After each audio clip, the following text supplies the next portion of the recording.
Hello! Welcome to the Bandhammer podcast. It's the E3 special edition today with myself, Levi, and my good friend over here. Hush! So, like I said, us two, how have you been? I know I haven't seen you for a while, so... Do you know what? I think the music is vastly influencing us today. We were supposed to record about an hour ago, and we've just been sat here listening to chill hop, which is kind of like chilled hip hop, and we've just been rapping, and you've been doing the voice of Bob Ross before that when we were listening to some other chill music. What was it? Acid jazz. Acid jazz. Go and just show the, I was going to say viewers, show the listeners a little bit of your Bob Ross.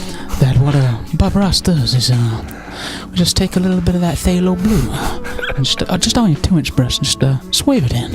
Just give it a tap, just brush it in. Not too heavy like. Just give it a brush. Now thank you all for listening. Yeah, a little bit like that.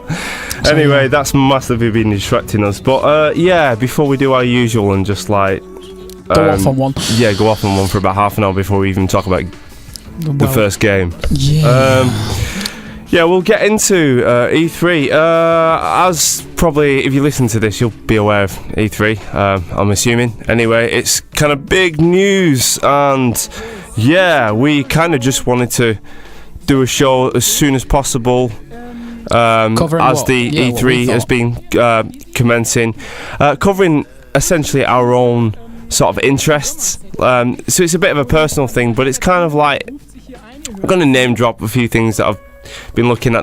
If we were talking about every single little aspect of the show, then it'd just end up going on and on forever.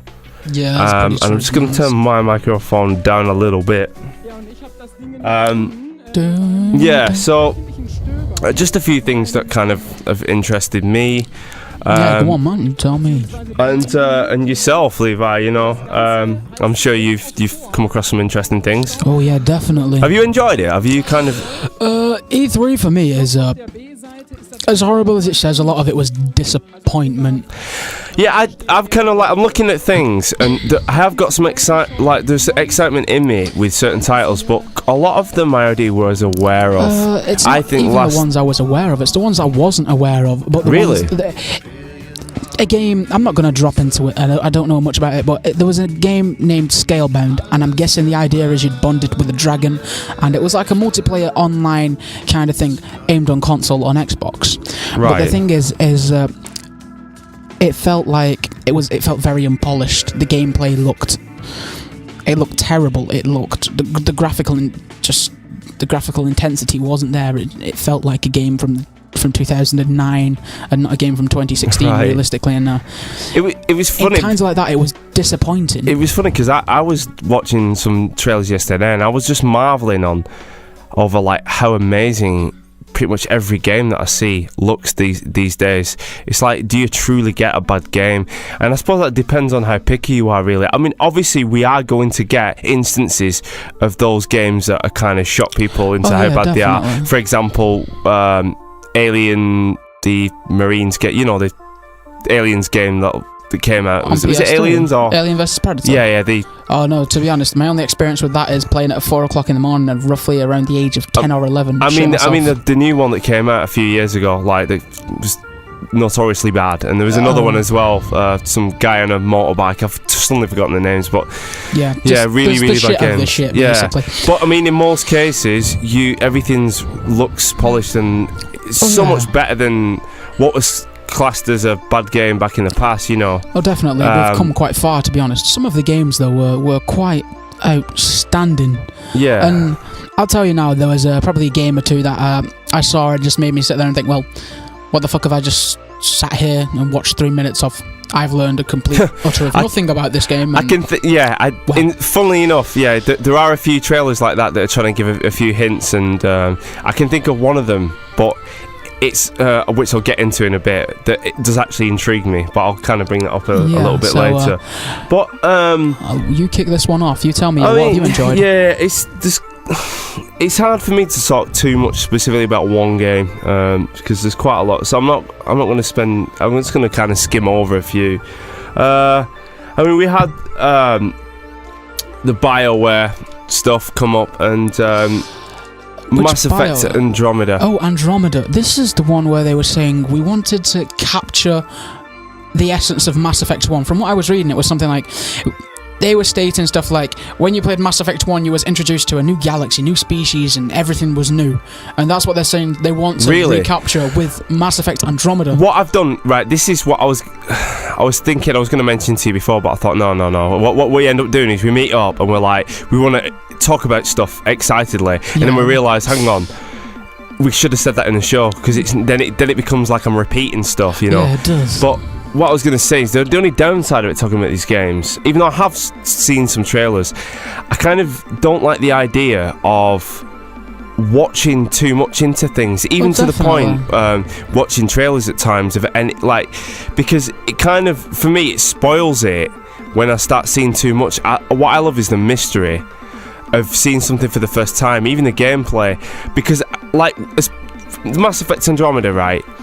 Mass Effect has become probably one of my favourite games of all time, right? Yeah. That is a trilogy, and that's saying something, because it wasn't that long ago that I played it, and I can honestly say it's managed to get up there with the likes of Deus Ex, which was beforehand, but there is a similarity, and obviously the new one's coming out, and without a doubt I am playing that no matter what at some point.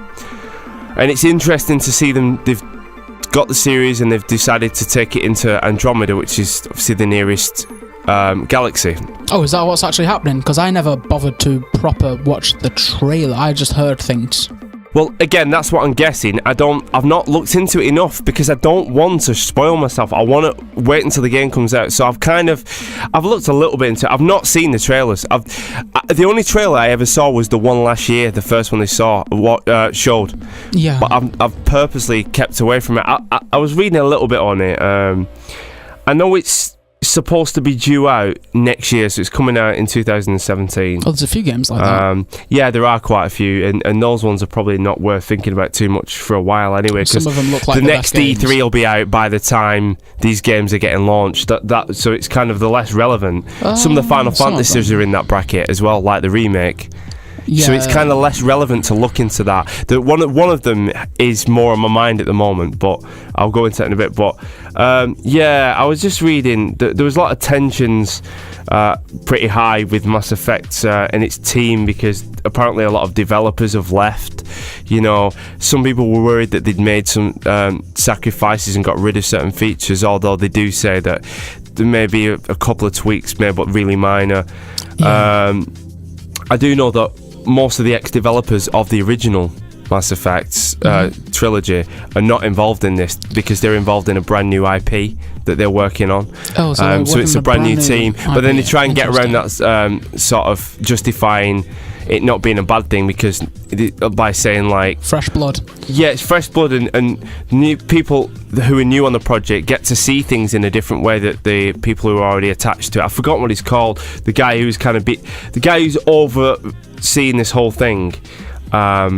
He's also overseeing the next project, so he's still there, but a lot of the individual developers are kind of brand new. I would like to see what this new IP turns into. It uses the Frostbite engine. Frostbite. I've heard of it. Don't know any notable games though. But a lot in general, with a lot of it, I don't know too much. I know what they're trying to do this time is, in terms of, again, it's not a major thing, it's just about the marketing. In the first game, they focused in the marketing a lot around the male lead. And the male lead was always the one that was dominating when you saw advertisements and things like that, trailers and whatnot. But in this one, they're kind of balancing it out. So they want the female and the male. I can kind of understand, because in the last few years, the whole female, Gamergate issue, and there was basically a massive uproar between male and female dominance. Yeah, it's been quite a big issue, feminism just recently. Yeah, but it was bound to happen realistically, wasn't it? But, yeah. Oh well, I'm thanks to the see. likes of people like Anita Sarkeesian. Who's that? Don't say it's the person who made Depression Quest. No, that was someone else. So she made a Kickstarter to do feminism videos, and she managed to get a lot of support, and I can't remember how much she made, but do you know what I don't get? She comes up a lot in the the feminism things. Why not? Well, let's not call it feminism, call it equality. But anyway, enough of that. Yeah, we're not going into that. So ultimately, Mass Effect is something that I'm still keen on to find out more about. But again, it's not coming out until 2017. So that's quite far away. And we haven't seen much on it. And I'm just going to put that one in the back of my mind for a bit. Yeah. What else is there? You got anything else for us? Yeah. Interesting one is going into Final Fantasy again. The one that's really intriguing me at the moment is it's Final Fantasy 12 Remaster. Yeah.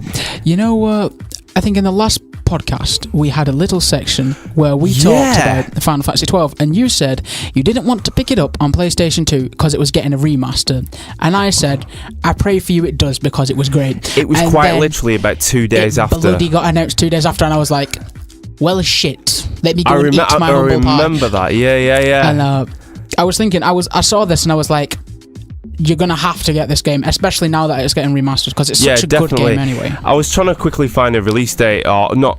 I think it's literally just been announced like very recently, or it's kind of like, there's no specific set date, but that's going to be 2017. Probably at least. Final Fantasy 12 is basically the next one that I want to play. You don't have to play them in order, I know you don't, but the last one I played was Final Fantasy 10. I really enjoyed that, and I've had 12 on the PS2 for quite a long time, for a few years, but the only reason why I didn't want to play it is because I knew that there would be a HD remaster. I knew it was going to happen after 10 and 10.2 got released. I thought it's going to happen, so I've kind of waited out on faith, and because you just know it's going to happen because of it made sense, and the amount of companies that are making remasters at the moment, you can understand from a financial point of view, and you can also understand because Final Fantasy has become a big thing sort of that this year and next year. You've got Final Fantasy 15 coming out very soon. Yeah, 15 is coming out, and that's like major. And I always thought like, are they going to release these like near each other? But it kind of makes sense. There's no point in releasing anything other than Final Fantasy 15 on its own, because it's a major release. You want to keep that isolated. If they released Final Fantasy 7, for example, the remake, that needs its distance apart. 12 is a bit of a bonus because people played it, but it's a remaster, so it's a bit of an extra thing. You know what I mean? A bit of a bonus, people. And I it's one that I want to play next. Really, what's a bit of a disappointment, like for me, it's only a personal thing, and I'm still not ready to get one yet, is I'm not up to date in the latest generation of gaming. Latest generation. And we're already looking at the one after that, because this seems to be a short-lived one. Yeah, well, I think the problem with technology is we're moving at a faster rate, realistically. Yeah, and that's what's happening, is that they're needing to upgrade the technology to make use of the newer technology and to make the games better, which is a good thing. But I just think, when they made the consoles, they didn't. The current ones, they didn't put in. They didn't future-proof them all. Yeah, exactly. The right amount of power, and obviously decisions have been made to come up with something new already. I'm thinking of axing the whole next gen on my end. I've got a PlayStation 4 at the moment. It's the reason currently why I'm thinking of just saying no to it and just getting a PC and just upgrading the PC, because the PC will always be upgradable. Whereas a console I've got to get the next console, I've got to spend another £500. Where with the PC, it's, my processor's out of date, let's upgrade a processor. It's going to cost me, a new motherboard and a new processor, and it's not going to cost me £500, maybe £300. Yeah. It's still a lot of money, but it's less. And you can do it in increments, if you get what I mean. There is no real reason not to do that these days, because everything's kind of fairly straightforward. It's so easy to get. Jigsaw puzzles. Controllers working, with a PC without too much fuss, with official drivers and stuff. Yeah, Steam releasing the Steam controller, it is a big step exactly. forward. But I do understand, especially with you wanting to get the new Final Fantasies and the console stepping into the next generation. I also heard my cousin, when I got Final Fantasy 12, I lent it him because he never played it, and it was like the next logical one for him to try it quite a while ago, and it was while I was borrowing his 10 to go through that, and he played it for a bit, but he fell out of it with it quite largely down to one of the main problems he had was the control system being inverted. So the camera was the wrong way around that you would naturally intuitively use, and as a result, you couldn't change this as well. This was permanent. As a result, that really put him off. I'd also read someone else on Roamut forum that I used mention the same thing, so I realised it must be an issue. So I'm kind of hoping they change that. And I've also read that they're not just doing a graphical overhaul. They're tweaking some of the extra bits like the stats and things like that. They've gone into it. They've looked at player feedback, and they let's say maybe drop rates or experience or certain things they're tweaking to be more suitable for the game based on feedback that they've had of people over the years or whatever. Make the game better as well as a whole. That's good. They didn't do that to Final Fantasy X or X-2. That was just a graphical overhaul, but this is gonna, they're gonna add something to that. So it kind of makes sense now to really hold out for it, Oh, definitely. And I saw some footage actually, and it looks amazing. Like, it really does. I haven't seen any footage of the game itself. I was too busy with two games that really caught my eye. Yeah. And funnily enough, both of them are incidentally PlayStation exclusives. Well, there was one I was going to mention. I don't know if you're going to bring it up, but I'll be surprised actually. The PlayStation do have a few exclusives. Yeah, go on. Really good. Mine, my first one, and you'll probably know this if you watched our episode on the Paris Gaming Week, was Horizon Zero Dawn. Yeah, I purposely didn't go to talk about that at the beginning because I knew you would have covered this, and I knew you mentioned a lot of things about this. When I saw the game initially at Paris Gaming Week, I was like, wow, where is this in my life? I've needed it for the God knows how long. I specifically I rang you, didn't I? And I said, trust me, look out for this game, Horizon. I remember getting the text off you and you name dropped and said, look, it's going to be there. And I did, and I looked at the trailer, and it didn't showcast a lot that we hadn't already seen. It went... supposedly companies got hands-on time with the gameplay, right? Like IGN. Obviously, we never did. But from what I've read, the game actually has an element of difficulty. These bosses and mobs you're out fighting, these are like, they're machines but creatures. And these machines are like sometimes the size of dinosaurs, and if you're fighting one of them, they hit, and they hit hard. It's not none of this, you've took a quarter of my health bar, it's, oh, I'm nearly dead kind of thing. They also showcased the crafting system. You're going to be able to craft traps and stuff, which I thought it's like this open. It's showing that there is this tribal feeling where you needed to learn how to survive off the land itself. Yeah. And one of the things I found very interesting is that you can actually if you have this rope bolting thing which bolts a rope to an enemy, you can bolt it somewhere else. Traps and stuff like that. And you can make it so you bolt them, and when they're trying to, they'll drain their energy trying to rip the bolts out and get free, and like hack the machine and tame it in a way. Right. So say there's these horse mounts, and you could tame it, and it'd be a mount. I keep forgetting. Yeah, that was one of the points that I really liked about it. I mean, graphically, it looked amazing. It was the colour. PlayStation exclusive. Beautiful. It was the colour that got me, because when I saw it, it looked like an open world game, but it seemed to have so many colours in, like purples and reds and oranges and that. It was a lot of stuff you wouldn't normally see. And that's usually a lot of games, they kind of have a certain colour and that associate, and you associate with that game, and it kind of, like a lot of first person games in like so many years ago, like mid 2000, 2005, 6, they're always tainted with that sort of brown look. There was always brown colour schemes. I do get what you mean. You get that with, like, for example, say Deus Ex Human Revolution. When I think of that game, I think of the colour orange. Yeah, definitely. It's over the whole game, and even though it's a really good game, that is something that put me off, like, completely. Although, having said that, when I think of the original one, I think of blue. Yeah, because but I don't mind that. I don't know, there's something about it, and it kind of puts me off when it's a psychological thing. But with this, it just, I could have that sense of life and colour and stuff. And it was the same. It was exactly the same with No Man's Sky. It was the colour and the diversity and the depth of it.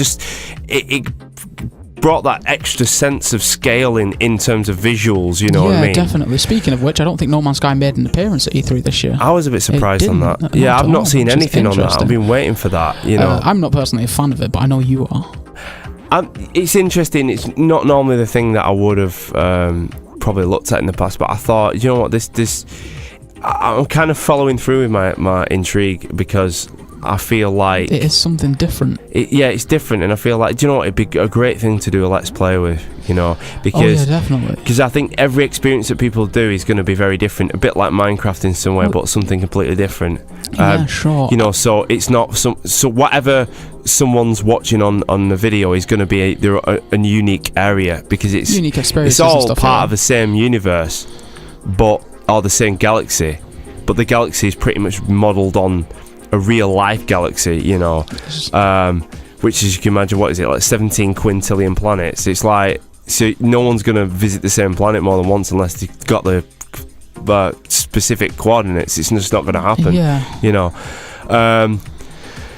I'm not saying that you can't do that, you know, like there will be that. There'll be people together, but I think it's supposed to be solo. But anyway, that's, I mean, we've discussed a lot about this in previous podcasts and stuff.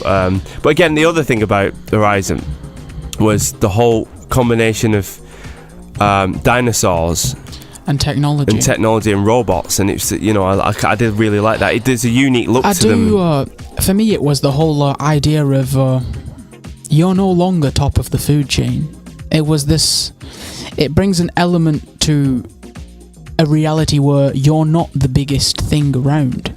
You're now learning what it feels like to be the prey. Again, I don't know enough about it, but there's a woman that you play, isn't she kind of like, she doesn't know where she's from or something to do with that? No, there is a major storyline. There's a mystery as into her origins. She's separated from her tribe. We know that she's separated from her tribe to pursue this goal or what she has. I don't know what the story is. To be honest, the only way I'm going to know what the story is when the game releases and I get it and I play it.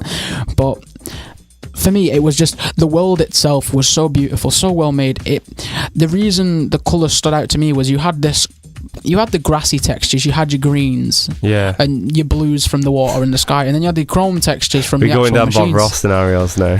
I'm not. As an artist, I could appreciate what they did so much. You had the greens, the blues, the chromes of the monsters, and then you had these vibrant purples, oranges, yellows of flowers, and it made the world feel so much like an actual real life place.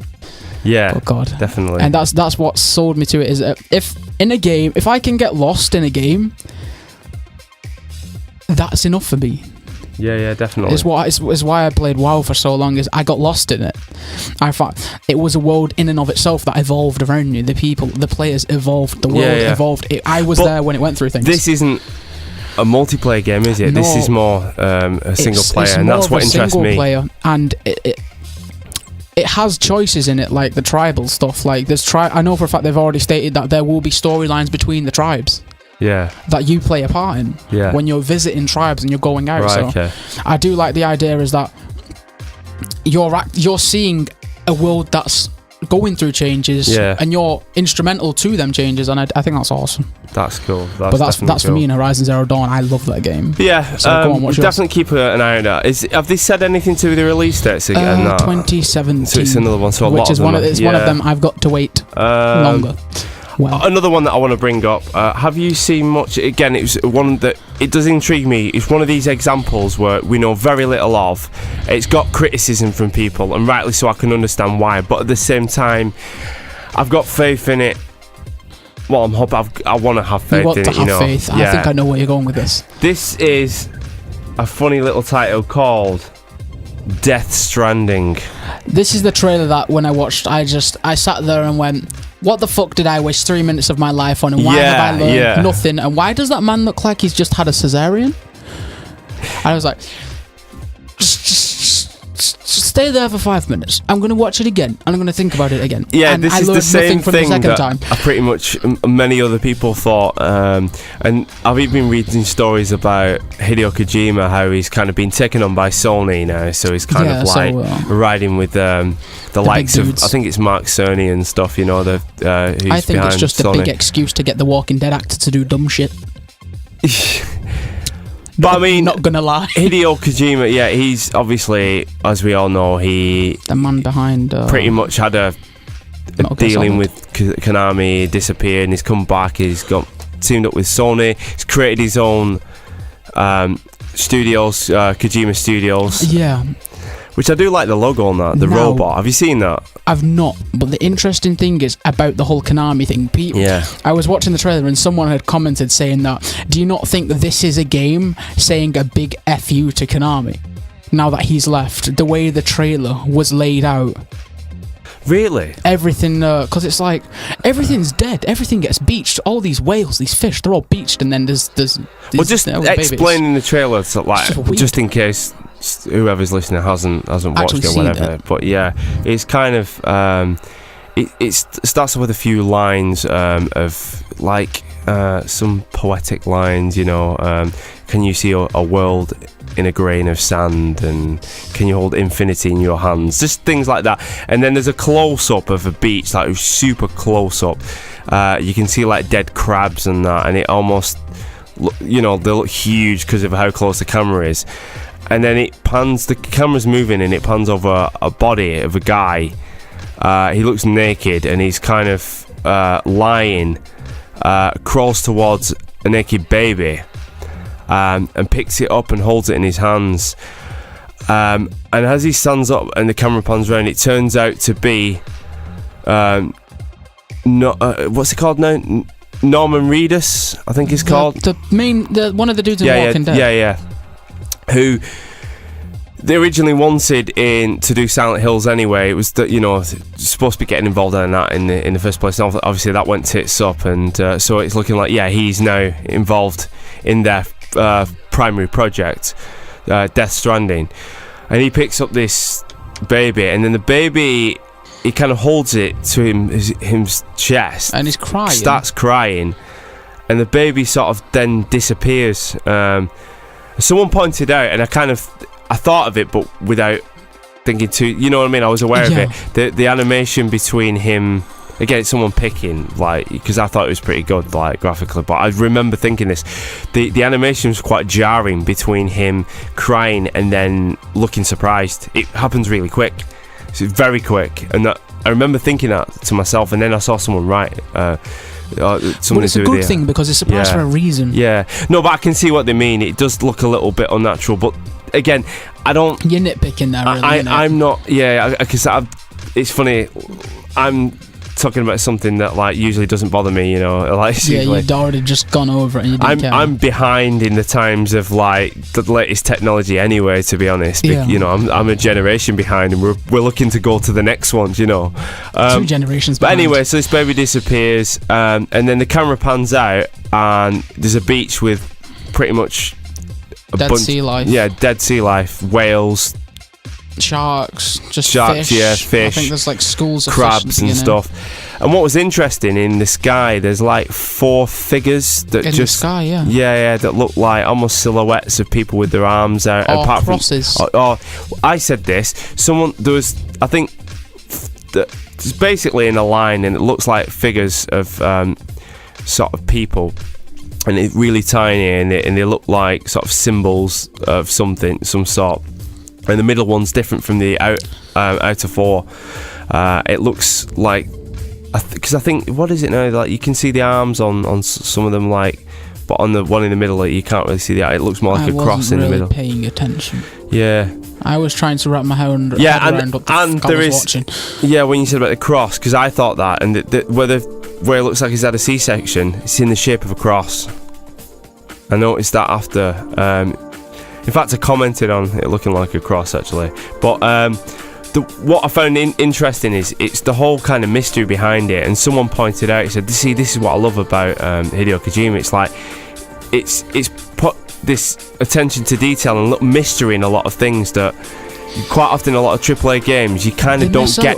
They miss out on that. It's not about that. It's about the main ingredients that you need to get in there. Like, we need to do, you know, we need tits, you know what I mean? We need this, that. Yeah, it's become a recipe action to get a AAA. It's like Bond films nowadays. There's action, woman, car we need chase, a racing this, section in done. that game. And Do you know what I mean? it. We need Silent Hill with a Mario Kart section in it. Do you know what I mean? We need to do some. We need some. It's Red like mushrooms, blue shell. you know what I mean? It's like, hang on, the consistency's off here. Yeah, you know, it's a bit like. I mean, one of the things for me is with that game is that as soon as you know Hideo Kojima and it comes up, you know what he's known for. He's known for these very story-driven games. Metal Gear Solid, obviously, he's renowned for, and even the latest one that came out was amazing and You stuff. pull another Quiet on me, dude, and I'm gonna have Silent to have Hill, words. obviously. But for me, I know it's a story-driven game. You know what you're buying into, and I think that's why the trailer looks so well. If it was any other random person, I don't think it would have gone as well. If it,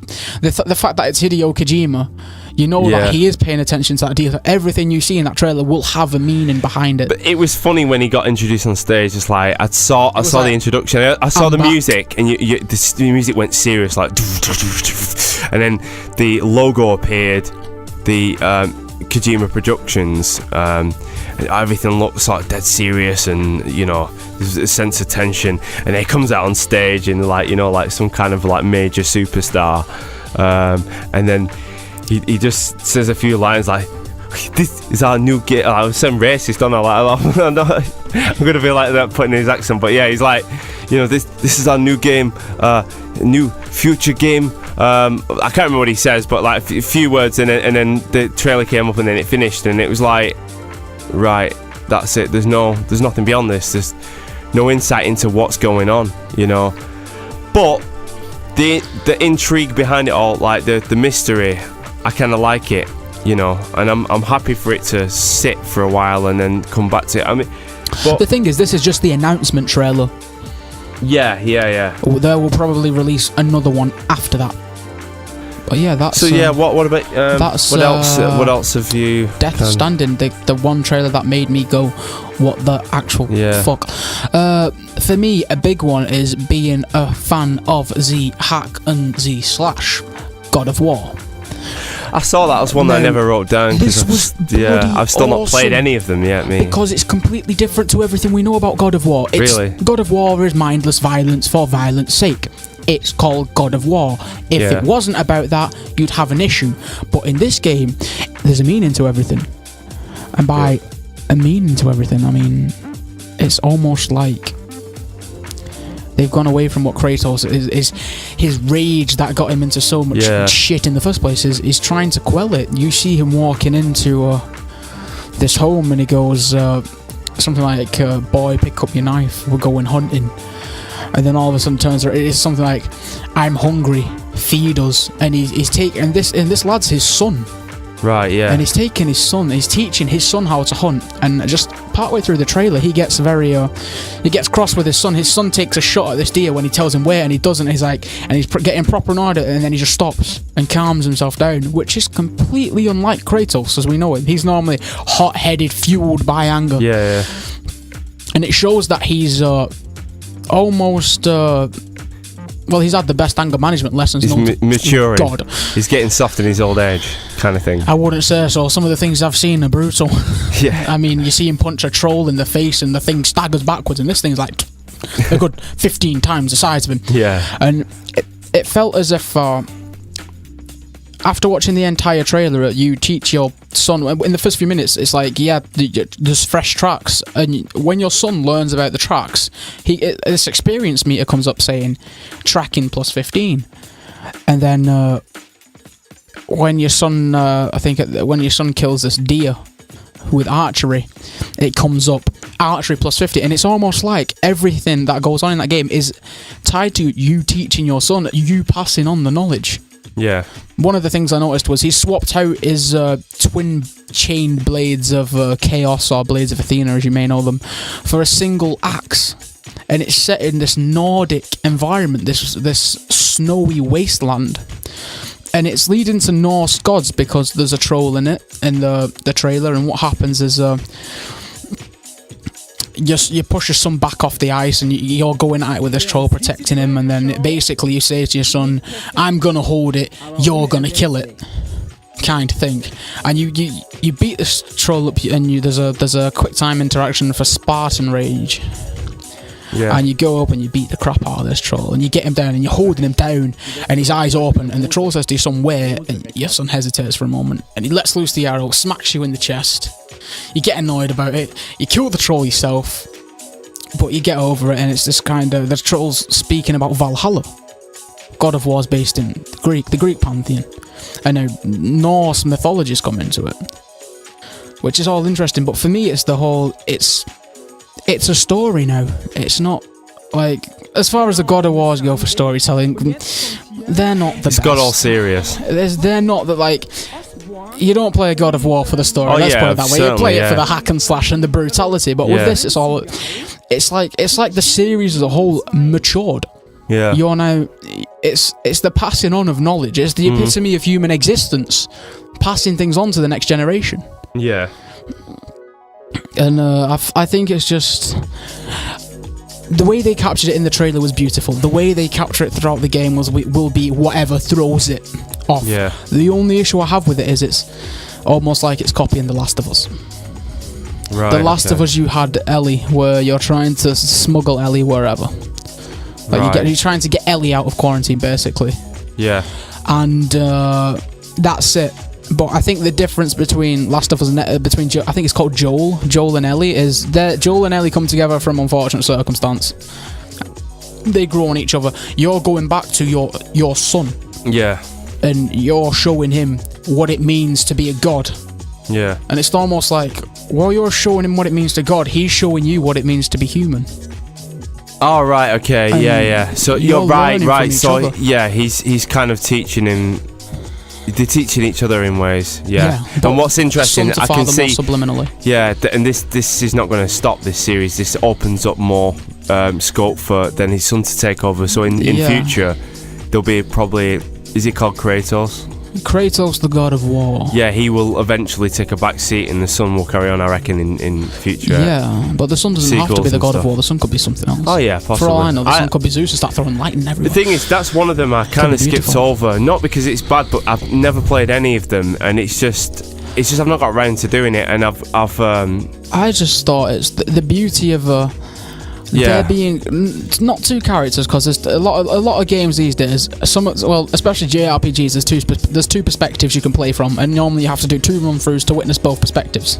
Yeah. But this was the game where both of them were tied together almost. Like, it's one playthrough, but your character is affected. It's like Call of Duty Ghosts. You had a dog with you, and that as you develop as a character, that dog develops along with you, and it's almost as like, the aim of the game is to make your son a man, from what I can tell. There's obviously an underlying story to it, but the aim of the game is I'm here to finally be a father kind of thing, and I just think it's bloody interesting. Yes. So that was a big one for me, was the God of War. I was kind of surprised I wasn't expecting you to mention that, actually. One that I thought you were going to mention, that you did before in, was it the Paris Gaming Week? Yeah. Detroit. I've not seen Detroit. I've purposely stayed away from Detroit. Alright, so you've done what I've done. Detroit I felt like is going to be super story driven. Detroit is all about... Is she called... the name Elena springs to mind. She seems like an Elena. I don't ask why. I've forgotten. But she's not even in it. It's nothing to do with her whatsoever. What, the blonde? Yeah, she's not even in the trailer. Is she not? No, I've seen it. It's a specific scene that I've seen. Like, a specific scene that I've seen. There's essentially like a police SWAT team that are taking out a rogue android that's wanting to commit suicide by jumping off a building. Yeah. And he's got someone's kid, some daughter or however, in his hands, threatening to jump off with her. And then this SWAT team are using their own android, who called Connor or something, who's helping them out to take him down. And it shows him going to the rooftop. And what it's going on about here is, I'm showing you, is that there's like numerous ways you can go about it. So it gives you like dialogue options, and you can change. Even what was interesting, you can actually create a simulation of how you think it's going to go out. Watch that. and then go with that. It was weird. It was like a simulation. It showed it would happen and him do something, you know what I mean, like maybe jump off with her, and it's like, I don't know how that would work. How, you know, I don't know if that's like percentage chance, probably. Yeah, I was thinking that percentage chance to help you figure out, oh, should you go with that? All right, it's less, you know. It's like this has a 70% chance. Like you see how now. Yeah, 50, exactly. 50. So it helps you work out which you should do. But they seemed like it focused around those numerous ways of doing things. So there was one. The first, it starts off with him jumping down, because all the SWAT team and everything want to sort of aiming the sights at him. Yeah. And he jumps off, and then you come in as a cop, or the cop comes, the android, and tries stopping him in numerous ways, and then it shows like a sequence where he actually gains his trust, but then it's kind of cold ending because the SWAT team shoot anyway, and he says, "You lied to me," you know, and his kind of face is all busted up, but it's like blue inside, you know. Yeah, not human, basically. Yeah, it looks like blue blood, basically. For me, I think they've, like, if the story's not about her, they missed the ball so massively, because I'm a sucker for philosophical debate. Do you know what? And the whole premises of an android who's learning to become human, learning what it feels like to make their own decisions. They might be staying away from her because she might be like a main part of the story, but then again, maybe he's part of it, so maybe it's her and him, because it's all about this. From what I remember, this game is all about how an android feels in human society. Now, what I thought it was going to be is kind of he goes up to try and save these two, but the other android that's, you know, wanting to jump out jumps off. He kills him. Well, he can't die, but he destroys himself and kills a girl, and then this Connor, whoever it is, what he's called, gets blamed for not helping, and then they want to destroy him, and then he goes rogue, and then removes himself and becomes a fugitive. Yeah. And then humans are against him, but then he understands what the actual the android was feeling at the time. I thought that was going to happen, but then it focused quite heavily around your decisions rather than that, and I thought, oh, that's quick. I thought, oh, that's I like that concept, and then I thought, oh no, it's not doing that. But even if it was if it was him and like the whole intricacies of becoming human and the. Because, like I said, I'm a sucker for the whole philosophical debate of when does sentence kick in and when do you have a soul and all that crap. Because I can lose myself in it. I was thinking, because I was expecting would he be having like this internal debate of when does sentience become a soul, so to speak? Yeah, exactly. When do you become a person? When does it become dying and not destroying? Exactly. That kind of thing, and it's a beautiful and also very morbid thing to lose yourself into. I'm sure there's actually our real life existence, there is a law that protects artificial intelligence should it ever come to light that exists and it happens to a certain point. I'm sure there is actually a law that already exists that's been made. I'm pretty sure there's something against actually creating artificial intelligence. It's a bad idea. Yeah, there probably is, but there is something about where they can gain like this same kind of support like as a human would do, you know, like sort of protection, you know, like human rights, yeah, robot rights, yeah, exactly, or android rights, yeah. But I think it's a beautiful thing personally, because it's a beautiful debate of something to lose yourself into. Anyway, well, that's me, and personally I think they missed the ball if that's what happened, but I would be very interested to see where it does go anyway. I mean, I thought it was interesting because I've always liked the sort of technology side of gaming, in terms of themes, you know, like robots and futurism and all that. I'm the complete opposite though. Yeah. And it still intrigues me. I've always loved the whole thing with robots. I think it started with the Terminator. Like, that's where it started for me, and I've always been intrigued. And the main reason why is because of all the sort of scary threats and the monsters, vampires, demons, warlocks, wizards, all that sort of stuff. The only one that's kind of really plausible is the whole robot existence, and it's kind of it is a plausible experience, and also the fact that they are programmed so they will stop at nothing. So there's kind of like that. Unless you go into full sentience where they've got that's a bit different because you're pretty much becoming human. But when you have that element of programmable, systems, they will stop at nothing because that's what it says. Whereas even the most evil of evil demon and stuff has its own morals. Mind. And you don't quite. Yeah. Well, even if the moral compass is completely twisted, a robot doesn't have a moral compass in the first place. It's only... Yeah, exactly. There is no moral compass. There's no way of changing it because you can't. It's impossible. It's a program. It's a set of numbers and stuff. But yeah, that's those were kind of like some of the key ones. We could technically even do a second part, but there was a few others that... Because we've got to like the 45-minute mark, so... It's probably the slowing down time. Yeah, I mean, I want to roll off a few just brief things that I've looked at that seem kind of interesting. Resident Evil 7's coming out. I know you're not really a fan of the Resident Evil series because you've never played it. I've managed to look at this because it's not my kind. It's the zombie shit. Does Resident Evil have zombies in it? What kind of a question is that? Well, don't tell me you don't know. I don't really care about it. Resident Evil, man. Well, it could be fucking anything. For all I know, vampires could come and sparkle and shit. Yeah. No, that's an insult to be honest. It's not Twilight and Arch. Yeah, it's pretty sure it's like there's a viral strain. Like I mean by the zombie shit is it's not come out of nowhere. This was like an engineered virus or something. Yeah. That's what I mean about it. And for me, it's like I really don't. Zombies for me are just a F-no kind of thing. This one, I was really impressed by. It's not the game actually; it was the logo decision. I was intrigued to see what they're going to do next because boys. It was. I'd have to show you actually to essentially what they've done. Don't use that tab. Oh yeah. Sorry, we've got some music playing in the background. I almost don't take my music away from me. Kill the mood. So yeah, it was in Japan, right? Yeah. It's known as biohazard.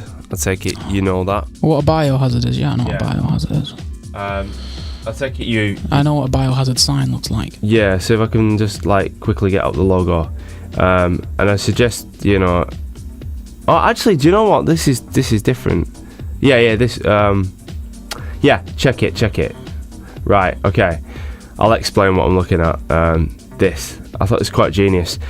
The biohazard, the Z, has become a 7, and that's the Japanese name. And the Resident But in the Resident Evil, you got the Roman numerals in evil, and I thought that was genius. Oh my bloody god!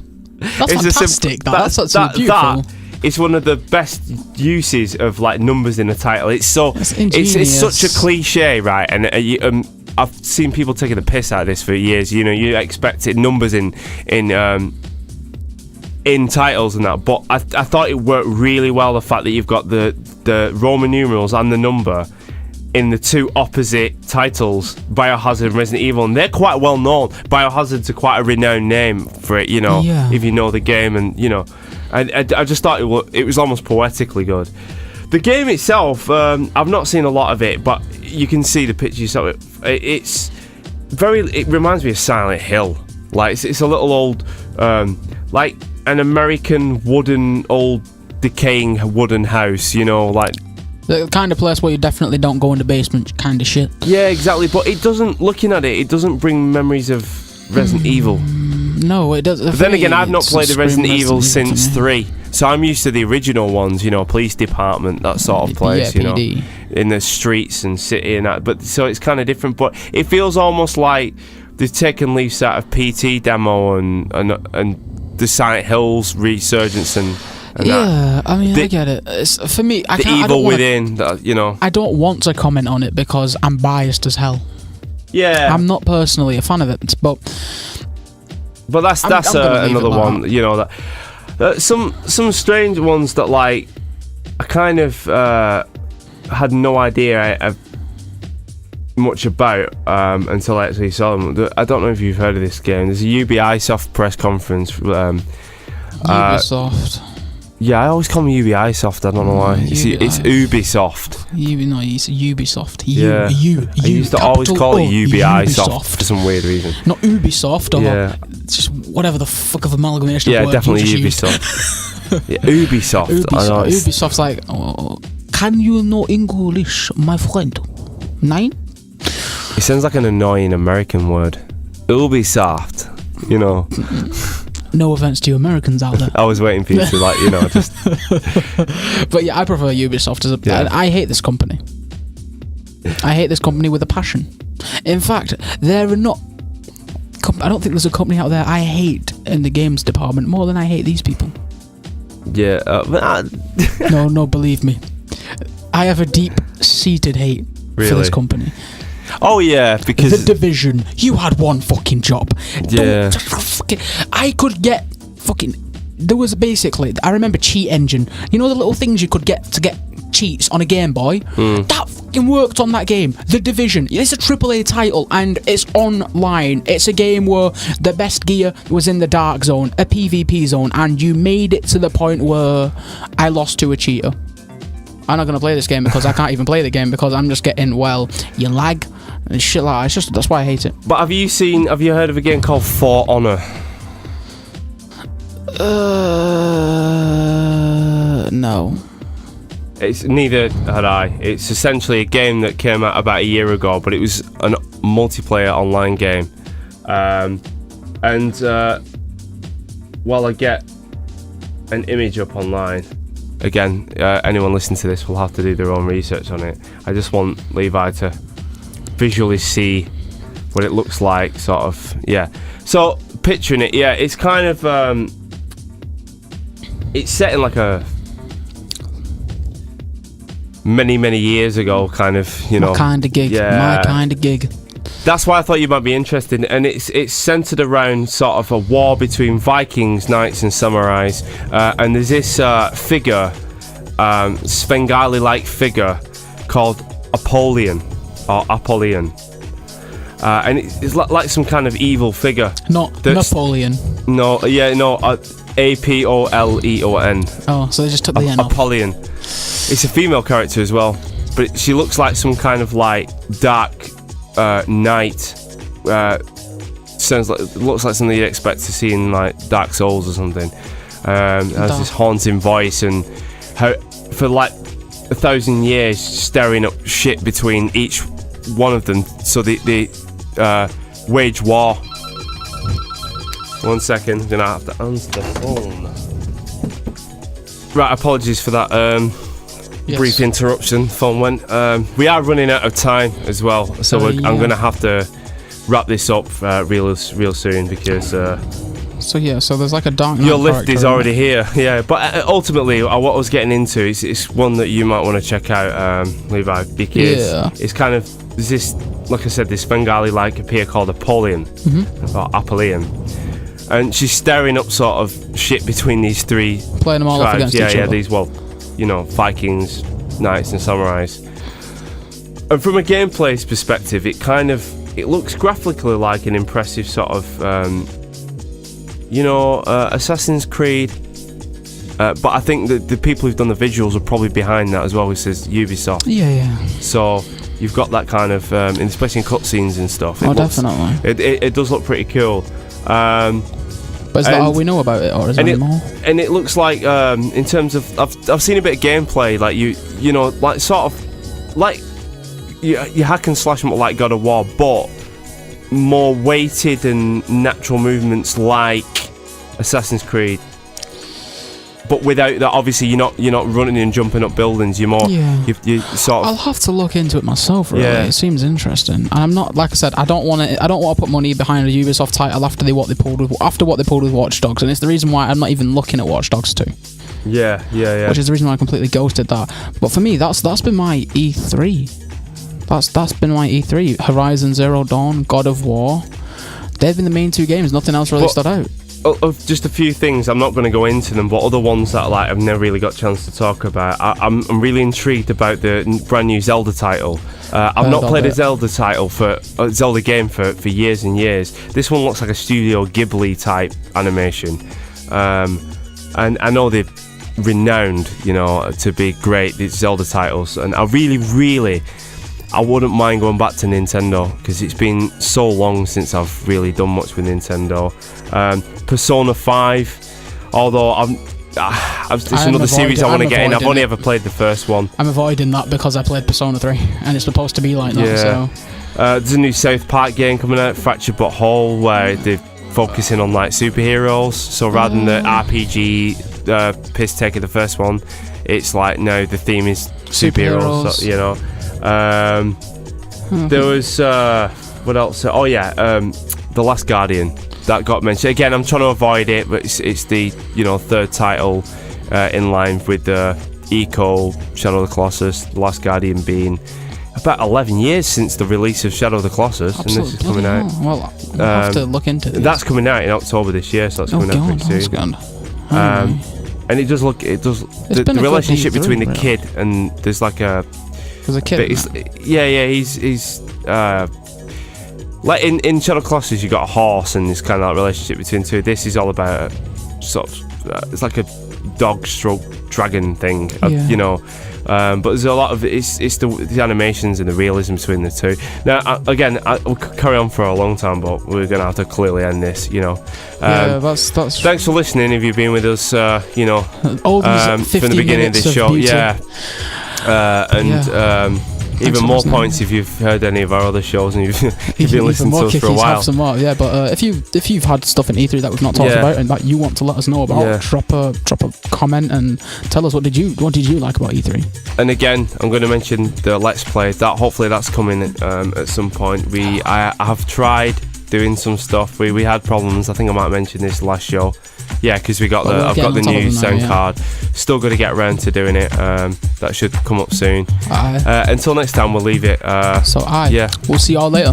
Stay safe, lads and lasses. See you later.